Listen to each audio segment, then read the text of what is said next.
Our discussion today is on walking by faith. Mike talks about being a student in Makerere in the days of Idi Amin. Have you heard of it? Have you heard of Idi Amin? That's when my wife was in Makerere. When people were not dying, they were just getting lost. I don't know whether they used to, what they used to do to the body. But you stayed in that country aware that it would be God. And actually what happened is that my wife, the group, the Kenyans that were in Nigeria, because in our days, it was, the whole of East Africa was one. So when you did your A level, you should end up in Makerere or Dar es Salaam or in Nairobi. Me, I went to Nairobi, she got admission letter for Makerere. So you're in Makerere, the entire community is still running, but Nyerere, Jomo Kenyatta, and Idi Amin are not seeing eye to eye. Then one day, a girl called Chesire, from around not too far away from here, got lost. You understand lost? Jomo Kenyatta was so fed up, he issued a presidential decree. No Kenyan would be allowed back to Makerere. And that the Minister of Education was given the responsibility to look for because you see, Makerere was the oldest university in Eastern Africa, Malawi, Zambia, all of them used to go to Makerere in the 1930s, 40s, 50s. The other universities came toward the end of 50s and 60s. So they had courses that Nairobi did not have. So the Ministry of Education was issued to look for a college anywhere in the world, but no Kenyan was going to go back to Makerere. Now, you know what that tells you? That God must have had the prayers of the Kenyan students. You get it? And Jomo Kenyatta issued a presidential. You are talking about walking by faith. It had never happened. Nobody would have imagined that there would be such a sudden, you just remove them suddenly. It happened. Let me give you another part of that story. Because it happened, and I was the chairman of the University Christian Union 1975-76 of the University of Nairobi. I had told God when I became the chairman that I now know you have no intention of showing me who I am. Because when you are chairman and you are also wanting to know who you marry, you can't be a proper chairman. Sorry for because you see, if you are still chairman, all sisters regard you as their chairman. Am I right? When you pick one, the others are afraid that they might be accused of trying to dethrone the friend. The best way of being a good chairman is to be committed to the CU and forget marriage. I'm giving my testimony. That's what I told the Lord. So as long as I was CU chairman, I did not have the Lord to show me who I would marry. Which now took the risk of leaving university without knowing who to. But I knew walking by faith means you can trust in God. Now, you know, just before the year I was leaving and heading over is when the Makerere people are coming to campus.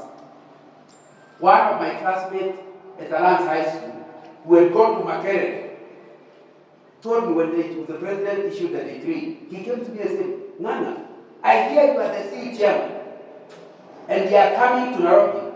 You must know that we come from the better university than yours. So when we come, don't treat us like first years. Say, what do you want? You must recognize that we come from a better university. Because we are going to come for orientation with the first years. Yet they are finishing. They are finalists. You can see the problem, isn't it? So, when they came, when I was talking to the new group, I would always ask, are you a fresher or ex-Makerere? When you say you're ex-Makerere, I receive you specially, as per the instructions of my Rance classmate. So I received everybody specially, because I knew they were already disappointed that they are coming to a lower university. So I encouraged them. Among the Makererians I met was a girl called Rebecca. So once he said she is ex-Makerere, I gave her a special welcome. And she's my wife today. Now, you got understand. Of course, at that time, there was no question of marriage. We're not talking about marriage. But after I left campus, and it was behind me, I left the back, is when I realized the Lord is saying, the person you have to marry is still back in campus. And so, when I was already out, is when I say, by the way, what do you hear the Lord saying? To me, he is saying the following. What about you? What is the Lord saying? Because you don't, that's what we have discussed yesterday with the elders. You don't force people to come to you for marriage. You tell them to pray. And even the day I proposed to her, I did not ask for her answer. I said, you go and pray, and I'm ready for them answer. God gives you. Because if the Lord brings us together, he can stay with us long term. Then in a few months' time, we will be 44 years married. And the time we are talking about meeting her was about 50 years ago, less 2 years. It's when I was welcoming her to Nairobi. Now, isn't the Lord what trusting? Am I communicating? So when we talk about walking by faith, it means you don't walk by sight. It means you don't sit there every time first years come. I'm not talking to that years, because for years I have no opportunity. This first years come, you say, God, is it that one? Or is it that other one? If you're walking by faith, wait on him. And for sure, when it's time, you will not need to persuade the girl. By the time you are proposing, she will say, why can't you propose again? Because you see, it's not you, it's the Lord that is doing it. If a sister needs to be given a lecture until it is equal to a PhD thesis, please find out whether she really is the one for you. If it's the one for you, it's important to understand God will drop love in you and drop love in her, and like magnets, you pull into each other. Nobody will be persuading the other. Both of you will be sensing God's direction. That's what it means to walk by faith. And like we told the elders yesterday, non-Christians don't use that system. Because you see, non-Christians, they don't walk by faith. They walk by sight. When you see a girl, you realize the problem might arrive before you. So you propose. Will you marry me? She says yes. The later you realize she doesn't have something. Now you say, why did I propose to this one? That's why non-Christians keep, they pick and drop. They are experts in tropology. Because you see, you propose to people you have not even known them. And the reason you are proposing is because you are a hunter. You see, the spirit of hunting, when you see an antelope, you don't start waiting, you shoot. Anytime you can find an antelope, but it's too late. By that time, you are really shot and dead. And that's how non-Christians will carry their process. They have the spirit of hunting. And the spirit of hunting is not from the Lord. The spirit of waiting is from the Lord. Amen. Are we together? Amen. And so it doesn't matter. You leave Kapienka without knowing who to marry is not an important issue. The important issue is when you are ready to marry, ask him. And even if the person you are to marry is in Moscow, he might order Putin to bring her to you. Am I communicating? See, I was in our university, and I thought I'm sacrificing by not being interested. Others having girlfriends, I don't have any girlfriend, I'm not even interested. I thought I was sacrificing. You know, I would have wasted my time in Nairobi. Because the girl I was marrying was actually in Uganda. So it would have been a waste of time. But when I waited on the Lord, Jomo Kenyatta was ordered by heaven to issue a presentation. Rebecca can be where I can see her. Am I correct? Before I graduate from there, university. Please, stand there knowing you are so important to God. He can order. Now, if you are the one you are to marry has gone to Canada, don't worry. God, if he can order Jomo Kenyatta, he can order Ruto. Am I correct? And because you see, marriage is not spiritual, it's physical. So you must be moved where he is, or you must be moved where? That's what it means to walk by faith. I hope you get that. Now, a lot of people say they don't have faith, but it's a lie of the devil. It is not possible to be alive and not have faith. The only question is, which faith? Faith in whom? But everybody walks by faith. Let me tell you, for example, you came here and you sat down. Did you first of all take the seat and pull it up, drop it, try it before you sit? Do you know it's possible for that seat to be already broken? So if you sit down, you'll crash. Has that happened? But did you test your chair? You had faith that the Christian Union people who were like the chairs did not put broken chairs. You had faith in the CU organizers. And because we have been here for 2 years, it has never broken. It's not about to break. So you simply sat like a fool. But you know it was not foolishness. It was faith. Not faith. It is, you cannot have anybody on earth live without faith. The only question is, faith in who? Faith in what? But all of us live by faith. And our message today is that faith in anybody other than God is risky faith and not very clever faith. Maybe give you 3 reasons why having faith in things is not useful. You have faith in things is not very useful. Number 1, because things just find themselves there. So you cannot really control them. So when you have faith in them, when the controller changes them, you have left what you had. Am I right?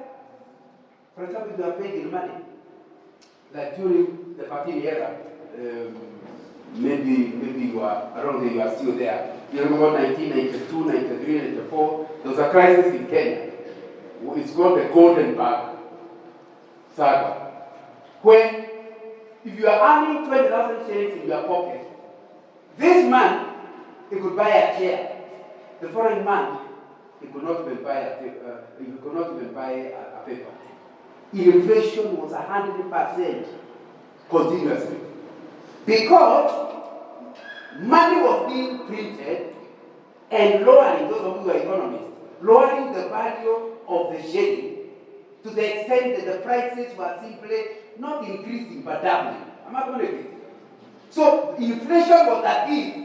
So if you trusted money, I have a lot of money, 1 million shillings, the following year is actually supposed to have 1 million. And nobody has told it. Nobody has broken to you. It's simply the value of the shilling. Can you see the danger of trusting in money? Because somebody will steal it without you knowing. And it's currently we are going to do something like that. You have agreed a good salary with your employer. He has said you'll be paying you 100,000 shillings. You are very happy. But exchanging it is getting worse and worse. What does worse and worse mean? It means you are earning the same money, but it's less. I know that experience because for a number of years I used to work for Shell, and I was covering about 10 countries in Africa, from Madagascar, Mauritius, this region to Djibouti and Ethiopia. And so because I was moving around, I was involved in student ministry in many countries. And I still remember going to Khartoum and discovering that forecasts did not have staff. And I knew in Kenya we started the STEM program. So I told them, there's something called STEM program. They said, even if you tell us about it, we don't have many houses. Remember, it's a Muslim country. So we don't have the money. That's when my wife died, and I thought we can arrange other people. We start donating some money to focus in Sudan to get some STEMers. And I agreed a certain figure. Initially, we were doing it a big group of people. Then they kept dropping off until now today, it's only my wife died. We are still supporting that. It's been embarrassing because at that time, the exchange rate was about 70 shillings per dollar. Now it's actually literally getting to 140. Am I right? It means I'm giving double the money, but my donation that is reaching Sudan is the same one as 20 years ago. So here I have kept increasing to the point they are going double, but they are getting nothing. That's what it means for you to trust in money. it will just be removed like a carpet from below you.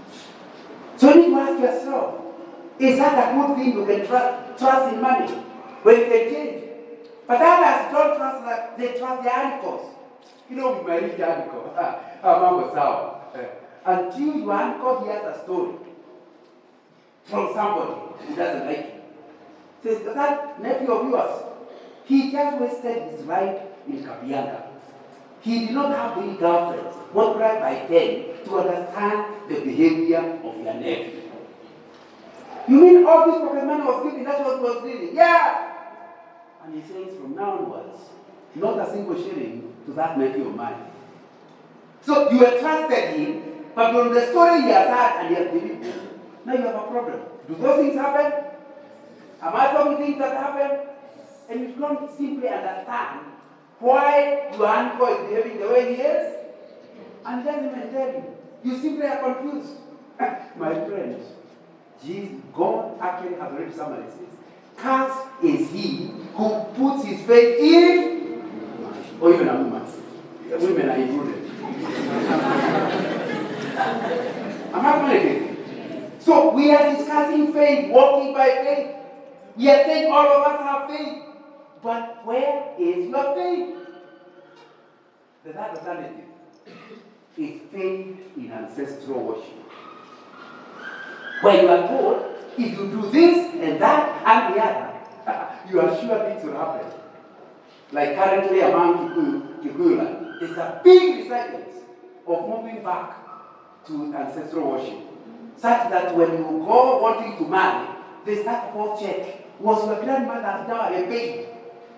Say, what has that got to do with it? See, if you don't, the spirit world will be on your case. You must clear that dowry, then check whether your father was done. It is not the time you cannot start accepting your dowry. And you know your grandparents are dead, your parents will be dead, but now their spirits are in. Now, if you go back to the way we worship as Kalejins or Luos or Luyas, we live at the fear of the dead.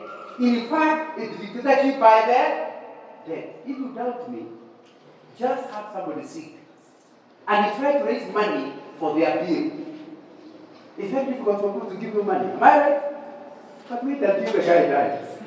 And he said, now my father has died, bring money. It just comes in. They could not give when he was alive. When he's dead, they don't know to visit that at night. So money simply. Am I saying things you don't know? Do those things happen? The people could not even pay the bills in order to buy 100,000 shillings worth of it. Am I right? You think they are doing it? You think they are foolish? It's faith in ancestral spirits. And they believe you can't negotiate with them, the best thing is do what they are saying. So if you really, your faith in ancestral worship, please accept you are going to live under fear. Actually, the Hebrews, Jesus talking about this subject, saying, the reason Christ came is to rescue us, who all our lives live under the fear of death.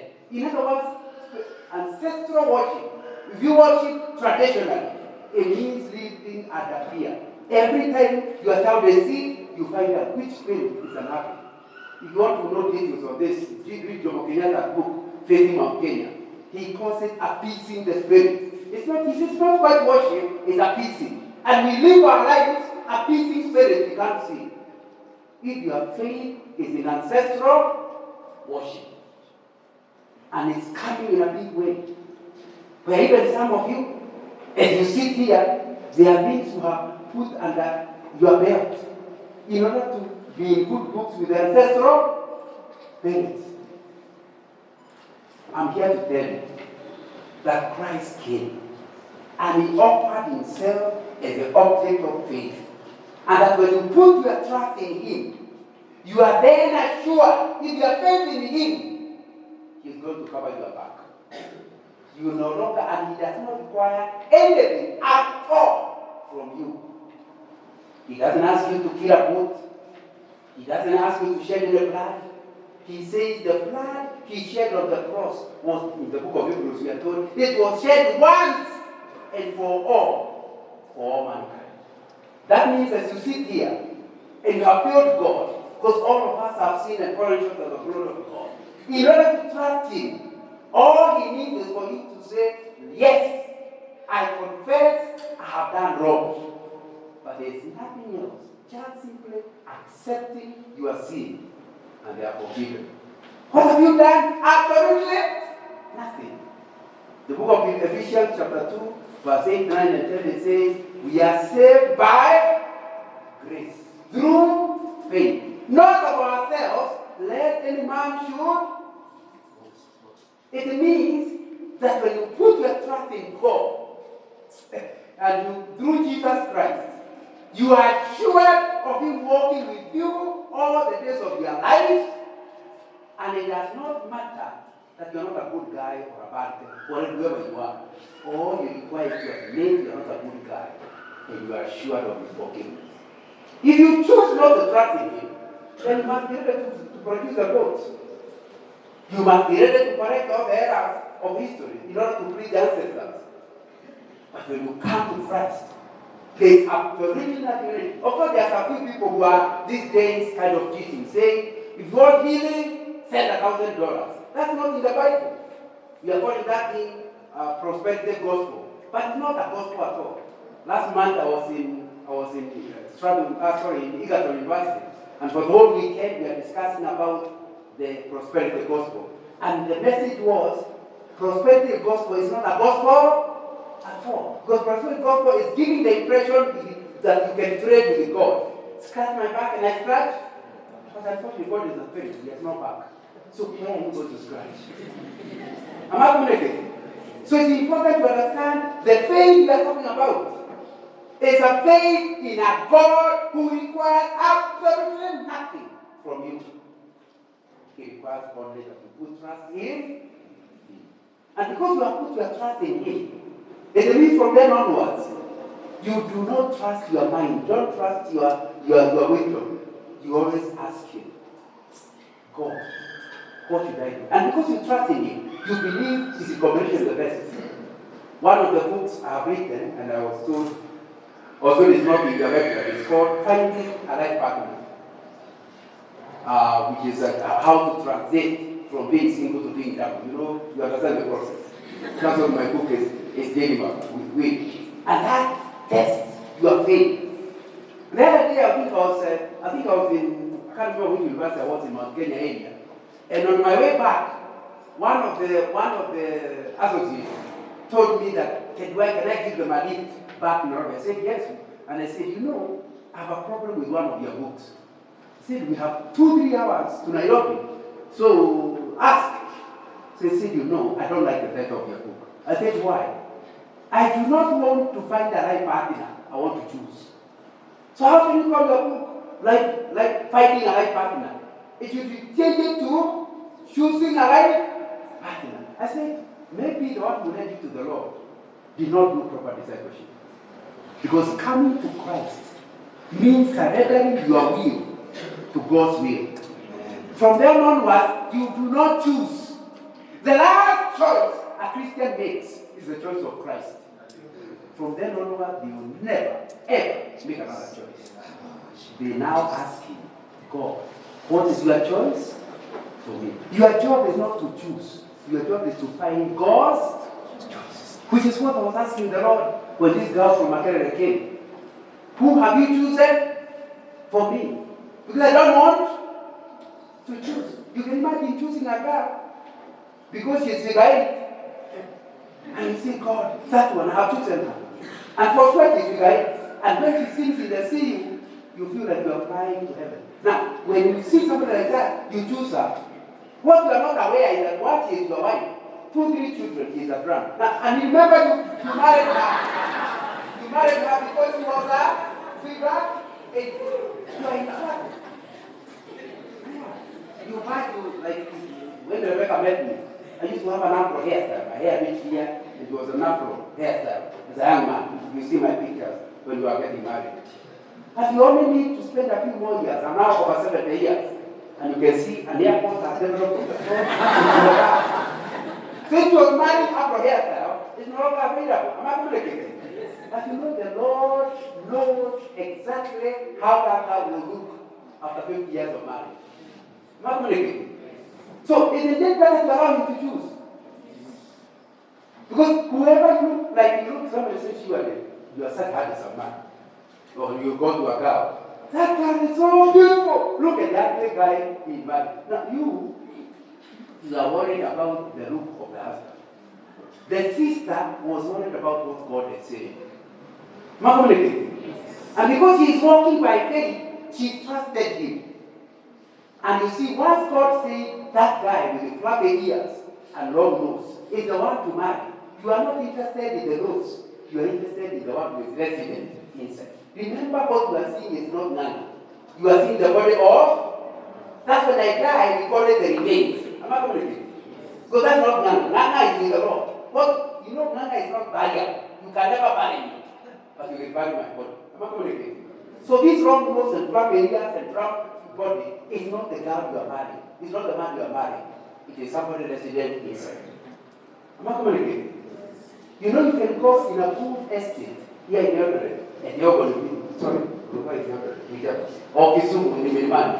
With the 80s, we used to live in Kisumu, in Milimani. And it's a wonderful house. You say, oh God, allow me to be invited here. Only once you're inside, you realize there's work hard. After you have gone inside. But outside it looks wonderful. So that girl you are seeing, what is wrong? You discover she is Mama Kali. But you do not have discovered at the beginning. You see a wonderful looking, handsome young man. That's what you're thinking. When he comes home, you realize he has been practicing for a long time how to make you a drum. So every night, you are his drum. Are you understanding the meaning of walking by faith? And understanding that when God chooses, he can never. The reason we are married at about 44 years is because the Lord brought us together. When I was a Form 2, in 1969, I was a Form 2. I remember doing technical, something that was technical, drawing and woodwork. And I still remember the box I made. We were told to make a box without nails, using dovetail joints. Now it's because it's 50-something years ago. I may not remember the details. But we were taught how to put the negative and the positive and the two meet together, and you make one piece, another piece, another piece, another piece, another piece, until they are all made. The day of joining them comes. You do not ask the question, if this piece looks good for this one, or this one. No. You look for which particular joint fits into there. That's why when you are married, you don't marry a better girl or a worse girl, you marry a right girl. Am I communicating? Because there is somebody, if you are the negative, that's the joint part. Not every piece of wood have a piece with the right one. Only one can fit into you. That's why you leave the choice to God. Because He's the one who knows who can fit into you. Am I communicating? And you know my box, I still remember I went home with the box. You make it and it's finished, and you go and you have not used a single nail. The dovetail joints, they are fit into each other, and the box and the hole.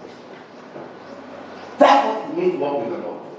And it can look to more than 25 years of walking with the Lord to say, the only time I regret is when I become into a book and I do not walk in trust with Him. Make choices away from Him. And in the process, I burn my fingers severally. The good thing is I come back to God and say, I have failed. But I know your plan was adequate. Not just when I got saved in the 1960s. It's adequate in 2023. And the Lord forgives me. And He walks with me. That's what it means to walk by faith. You know, the other day, I was talking with a fellow pastor in our cemeteries. And he told me, John Nana, are you not like you Christians? I said, what do you mean by that? Yo, you know you people, your life is so easy. What do you mean it is? This is a guy who was my friend for more than 40 years. We were managers together in Shell. And so I told him, explain yourself. He said, you just met Rebecca and married her. Why did you marry Mama so and so similar? Because I was trying to understand what this is all about. He said, to be a non-Christian, Metzanana, is hard. What do you mean hard? You know, as a non-Christian, you are afraid with a girl But that girl is already having another friend. You can never be sure. Because she doesn't trust you and you don't trust her. So I now got interested. So what did you do? Me, I had 2 girlfriends. My job is to ensure they never discover one another. And remember, we are now graduates out of the university. And I don't want to tell you where they were living in case I'm talking about my grandfather. But they were living in a place in Nairobi. They are sharing a house, but each person has their room. So when the girlfriend came, she knew which was my friend's room. She would go there. But the idea was, you have to play the game of ensuring the 2 girls never come at the same time. And I say, Brother Nana, it's not easy. It is very hard. You trust Rebecca. Rebecca trusts you. You just enjoy his fellowship. You don't know what we go through. God. I was now getting interested. What it means to be a non-Christian? Because me, I got saved as a small boy. He said, you haven't heard the whole story. One day, and of course, remember, with non-Christians, they are sleeping with each other. In fact, the meaning of the word girlfriend among Christians means a sleeping partner who is not yet married. In that word, you're my girlfriend. How can you not sleep with me? They have changed the word girlfriend to woman friend or wife friend. And yet they are not willing to pay the goods and they are not willing to marry. Some of them are seated here, and last night they came from sleeping together and they are getting married.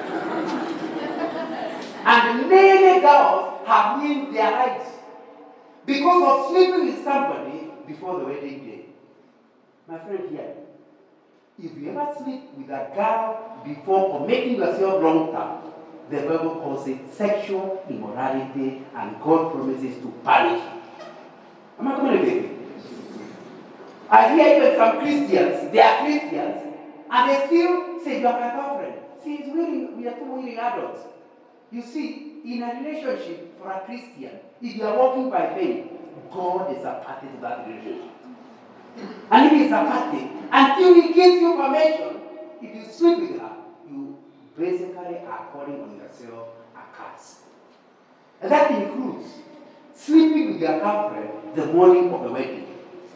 And in the morning you sleep with her, you book yourself to go to hell. If you wait until the wedding at 10 o'clock, and at 3 o'clock we sleep with her, you still go to heaven. What has changed?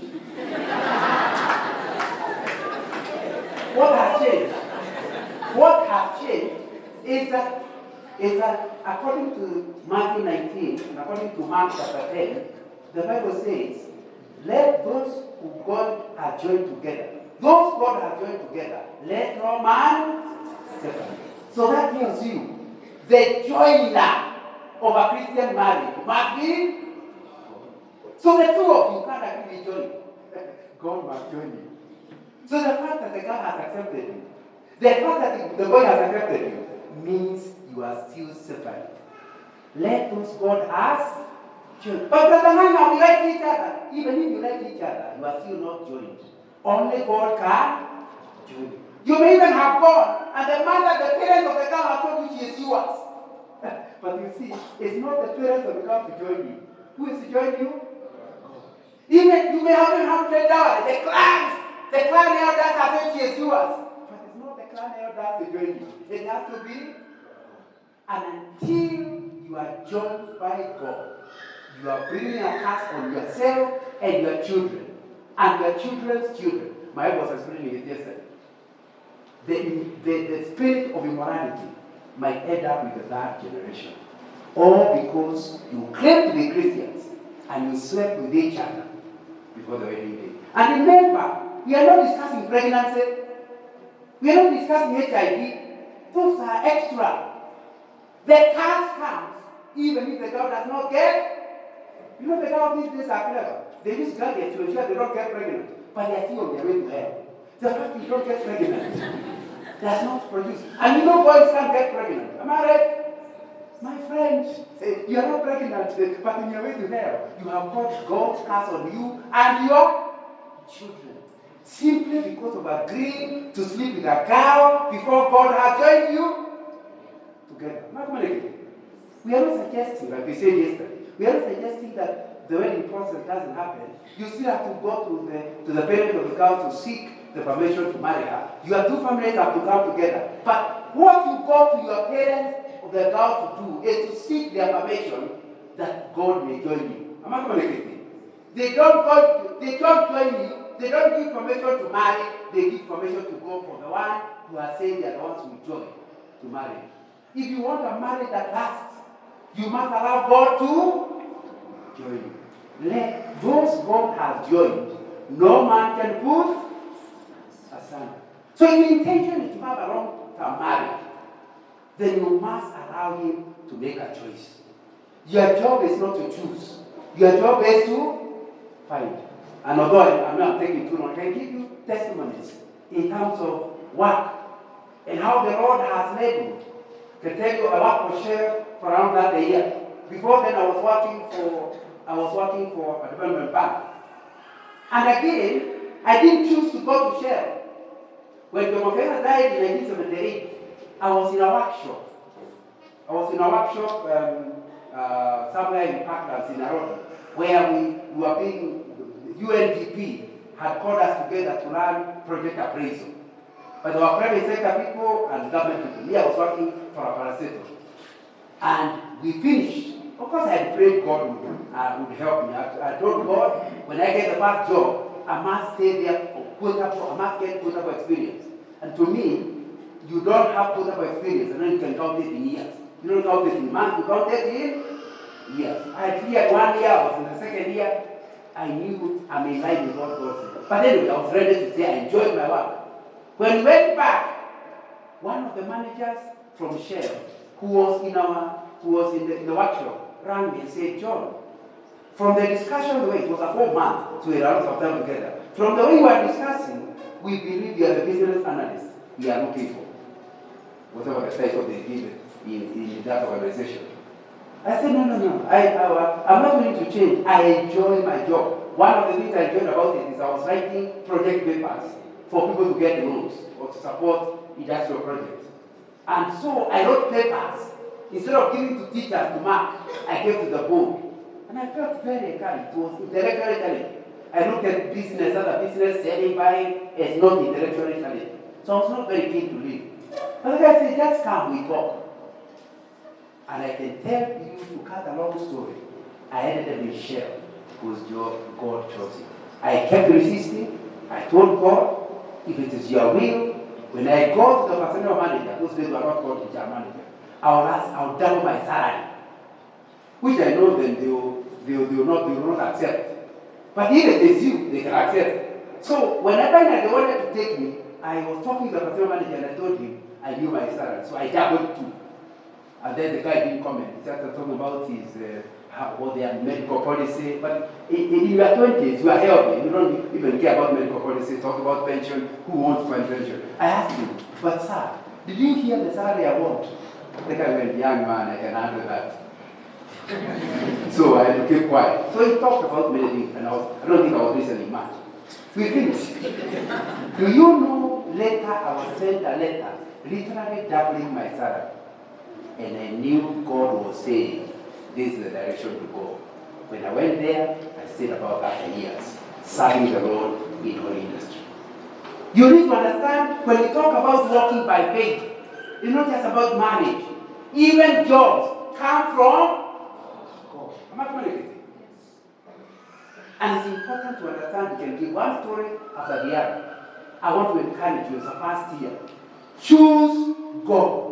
Let the Lord make choices after that in your life. And you know the reason I'm coming here is because these people are very many. But my pulpit is this side. So I have to find a way of going back to the pulpit. But I hope I am clear as I give my testimonies. I'm clear why it is that important that you give yourself and allow God to be the one to make the choices. And because He makes the choices, you are sure He will help you in the various movements that will follow. I'm reading 2 Timothy chapter 4, verse 5 and 8. But you keep your head in all situations, endure hardship, do the work of an evangelist, discharge all the duties of your ministry.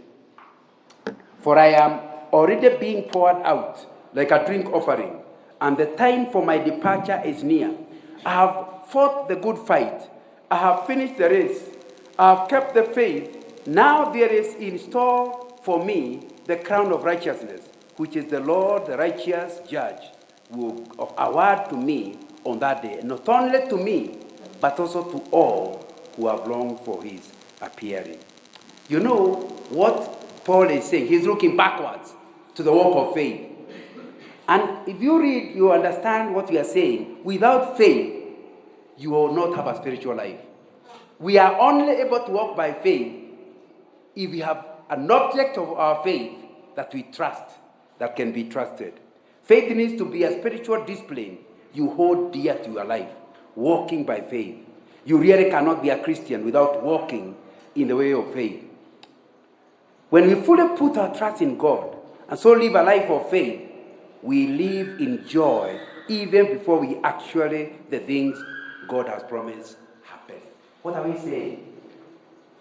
That when you are a Christian, faith means I have put my trust that God will give me a wife at the right time. In the meanwhile, no girl looks interested in you, but doesn't bother you. Why? You know God has the capacity of bringing the right one at the right time. So you gotta worry, hey, everybody's getting married except me. Now surely, that's none of your business. You have prayed and put the matter in God's hand. So when you walk by faith, you enjoy the means and not just the end. I've shared my testimony so you understand what this process means. It may take time, it may be confusing initially, but you know you believe in a God. So if you really want to live a life of joy, it must be a life of faith. I hope you realize that yesterday's faith is today's reality. In other words, one day you will have a Form 4, and you prayed hard that the Lord will give you a chance to come to university. Today are you in the university? Have you seen your faith in high school is a reality now? Am I right? If God could be trusted in high school, can he be trusted in the university? It means that as you leave campus, you know, it doesn't matter whether they call it the world there. The one in the world is called the devil and is Christ. The one in the university is called the devil and Christ. And even in this campus, you have only continued in the university as a Christian because of faith. Am I right? If the Lord could take you through campus, you can live without fear that He's going to walk with you even after campus. Because yesterday's faith is today's reality. Are we together? And it's important to understand that. Let me also tell you, today's faith will be tomorrow's reality. And so don't walk by sight. Don't wait to see. Simply know, who have I trusted? Huh? If you trust and He has been faithful. Because you know, when you are a new Christian, maybe it will be difficult to trust. But now you have enough evidence that there's something you trusted Him and He has actually done. You can enjoy living in today without the fear of the future because God can be trusted. And the Bible tells us He is the same today, tomorrow. Have you read that? Yesterday, today, tomorrow, Jesus is the same. All may change, but Jesus never. Glory to His name. And that's why you are going to trust Him. I have to find a way of finishing. And I just want to talk about the problem there is about faith and grace. When Paul says that a man is justified by faith without works of the law, as he says in Romans chapter 3 verse 28, he plainly speaks of another sort of work than James does, but not another sort of faith. You know, James says, faith without works is dead. And people say, then faith doesn't matter. What matters is works. But the two of them are not contradicting each other. When I say faith without works is dead, it means I can tell whether you have faith or not by seeing how you are acting. For example, if you are frantically hunting for girls to marry, it just tells me you have no faith. Because your works tell me whether you have faith or not. People always act according to their faith. So when you are frantically proposing to every girl, in fact, every sister in Fafadia knows you propose to all of them. And no wonder they are here looking forward for you to leave, Because you stop being a brother, you remove the middle R and became. Can you remove the middle R out of brother? What do you become? A brother. So they really feel brother so and so is no longer a brother, he is a brother. All because your actions show that you do not have faith. You are what James is saying, I can tell your faith by looking at your works. My friend, I've written a book called Integrity, the Litmus Test of Good Leadership. And I say, people who trust their needs to God can never steal. Why? They believe in a God who provides. They believe in a God who blesses the work of our hands. Because they believe in Him. Even when they are penniless, they keep waiting on Him. They are never tempted to steal or to be corrupt because they believe in God. So the fact that you are corrupt tells me very clearly you do not have faith in God. How do they? And you know this thing. The other day I was doing a seminar. I do consult at work. The other day I was running a seminar in Lusaka, Zambia. And I don't know what I was saying about integrity. Then the people, it was a class of managers. They told me, Mr. Nana, you don't understand. Zambia is so corrupt. Let me give you an example. You know, like our police, they will hide somewhere in a bush and then appear and then arrest you because you are speeding. Why are they hiding? I asked those managers a question. Are you actually overspeeding? Yes, but why are they hiding? Now, there's something you know whether they are hiding. Why are you overspeeding? And if you are overspeeding, who will die? The police or you? So you need to understand these are rules for your benefit. Yet you are benefiting the police for enforcing the rule. Oh, they want money, they want money. I said, have you ever seen a policeman who ever forced you to bribe? Not even any. They always give you alternative. Jail or bribe. Jail or bribe. Then you choose. Right. The choice is. I'm not communicating. And I was telling you yesterday, I've driven for maybe the same period as your parents have been alive. But I've never bribed even once on Kenyan roads. Why?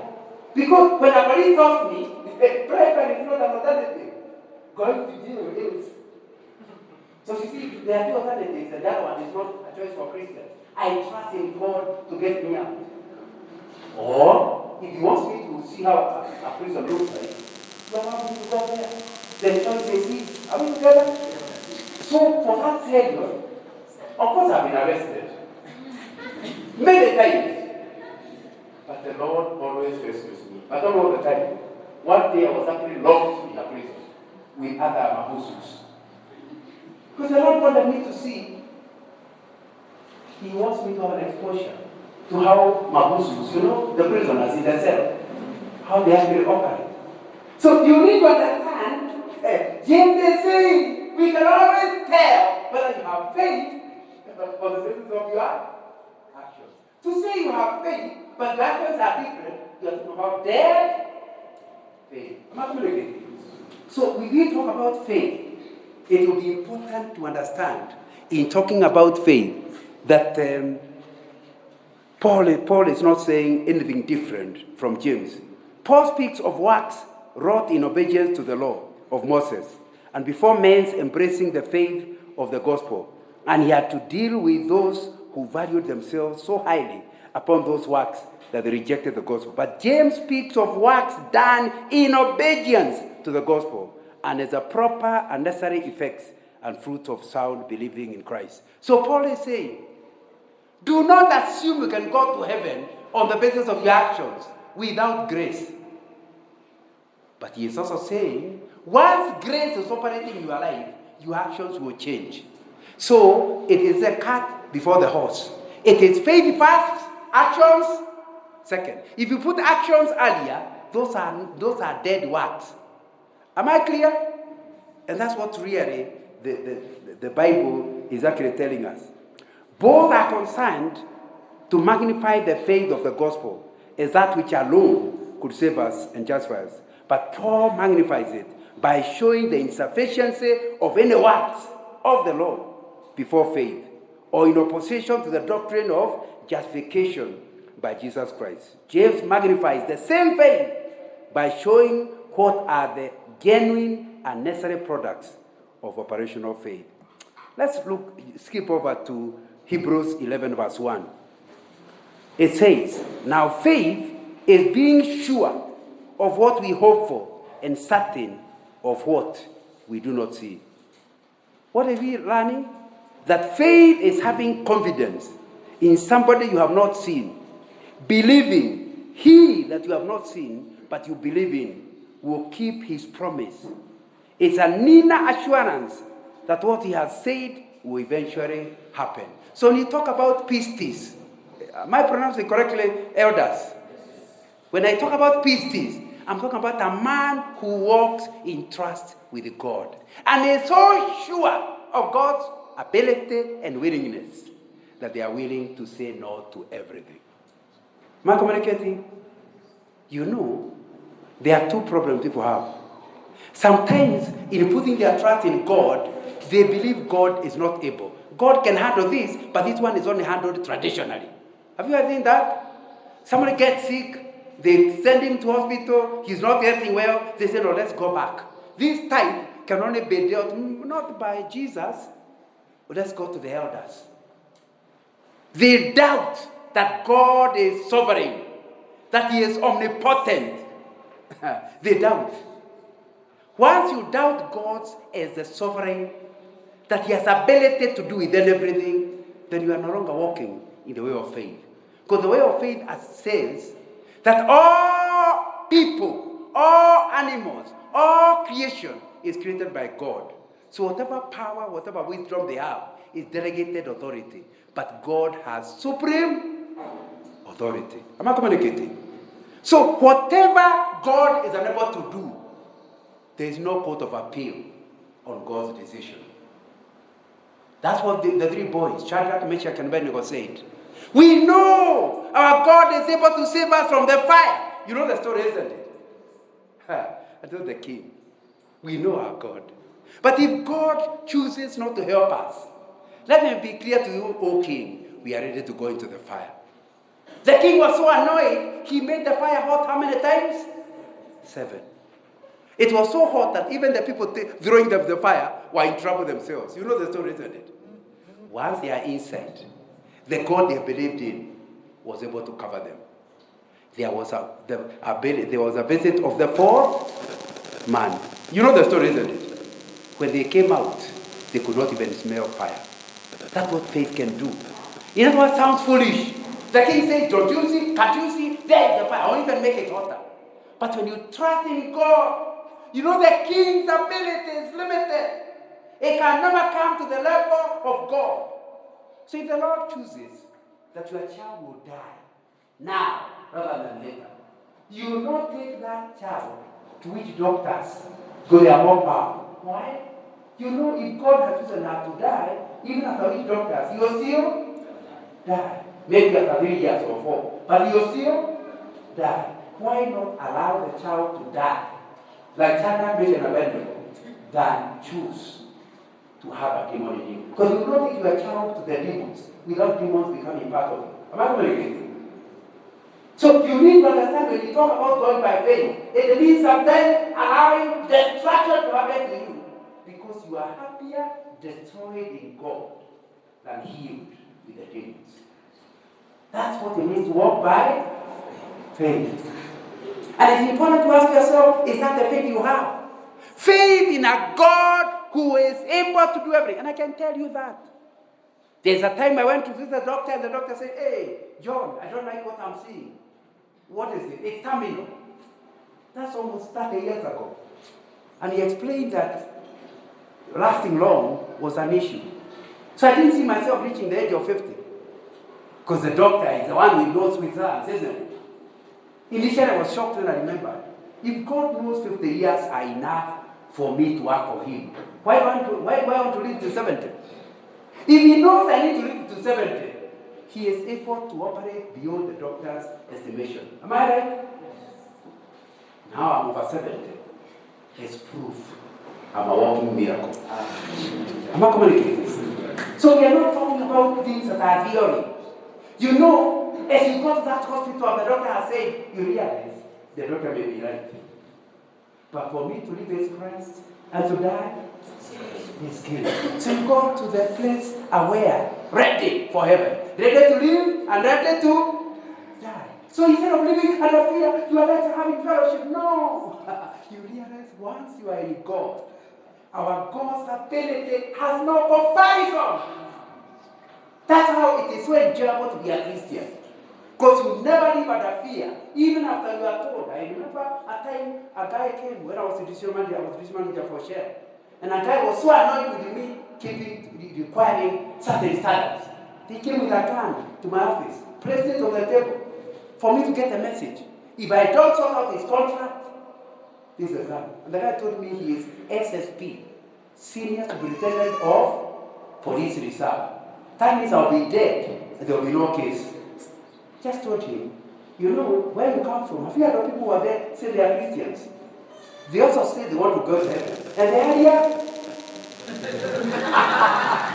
So obviously, once he realized I'm ready to die, he had no power. I cancelled his contract. And I'm still living today. I'm not crazy. And the guy showed me his police uniform. In order for me not to think he is fake. Now, you need to understand what we are talking about. When you walk with God, you'll be joy, even at the face of death.